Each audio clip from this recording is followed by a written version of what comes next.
5 seconds to go.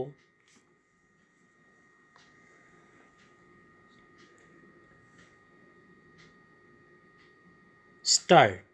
Sir, if democracy is to survive, the government which swears by democracy must guarantee that nobody would die of hunger.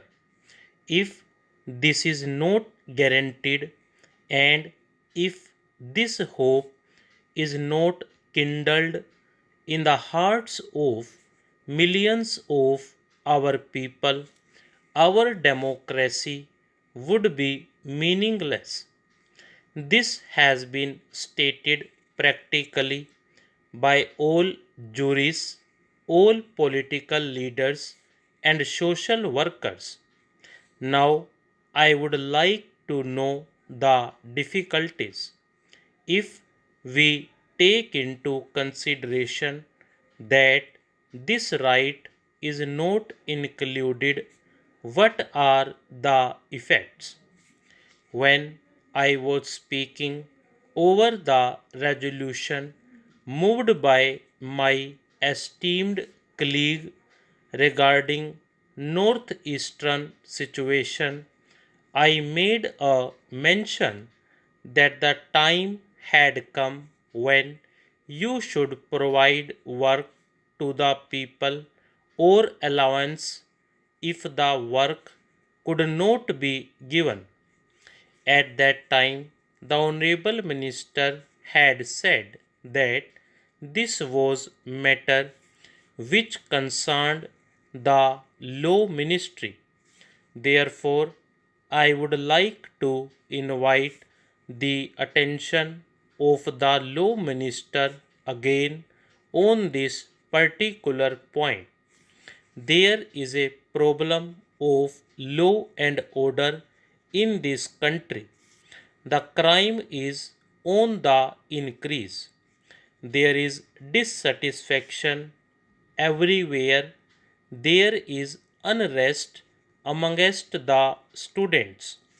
Students feel that even if they take any number of degrees, they are not assured of a job. We all know that with 90% marks, they do not get admission even in medical and engineering colleges. Even after getting MBBS and BE degree, we are seeing what is happening in Delhi. Questions are being raised in this particular house.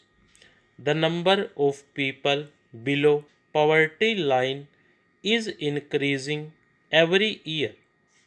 If we see this particular data, I think a time has reached when we must introspect and find out the reasons for the same. The question that arises then is how these people are to live. May I ask the Honorable Minister a question? Should they starve? If they declare that they are going to die, would you prosecute them for an attempt to commit suicide? Should they beg? In that case, you would prosecute them under the Prevention of Begging Act. Should they steal? If they do so, you would prosecute them under IPC. What should they do? How should they live? Therefore, it is in this background that we have to consider this matter very seriously, and we have to decide as to whether the time has come to think seriously about this particular matter. During all these years, enough lip sympathy has been tendered by all of us without any exception. I believe that time has come when we must go beyond this lip sympathy and we must give something in the shape of concrete proposal so that the government and the parliament can tell the downtrodden and unemployed and affected people that the Parliament of India really means business and that it does not believe in giving only lip sympathy. If we take into consideration this particular aspect and if we really enshrine this particular right in the Constitution, I believe a new hope will be kindled in the hearts of the millions of young people in our country. Younger people will feel that when they would attain the age of 18, it would not be necessary for them to roam from place to place in search of a job. They would be assured of a job and they would be very happy. There would not be uncertainty in life. The unrest and strikes in the colleges and schools will stop. The problem of students' unrest cannot be solved if we guarantee them this particular right of work for which I have made a humble attempt through this particular bill to be included under Article 19.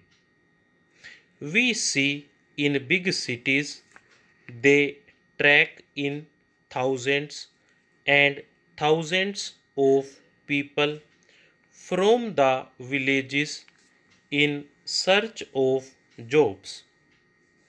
The position in my district is that every month money orders worth rupees 180 crores are received from Mumbai from the Ratnagiri citizens living in Mumbai. There are no youngsters in the villages, only old persons live in the villages looking after agriculture. This is happening because we could not provide any work to people in the villages. When these people go to the metropolitan cities for work, do they get it? I am reminded of an old adage to which a reference was made by our Honorable Finance Minister, a very interesting adage which is applicable here. On a dark night and a dark room, people go in search of a black cat when in fact there is none. This is the position with reference to jobs in the metropolitan cities. Under these circumstances, I believe that we have to take into consideration this problem very seriously.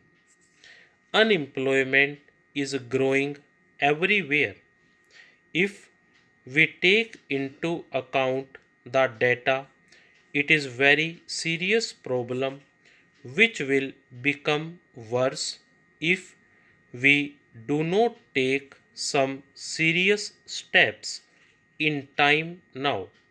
With these words, I conclude my speech for the need for providing employment to all young people in the country. Stop.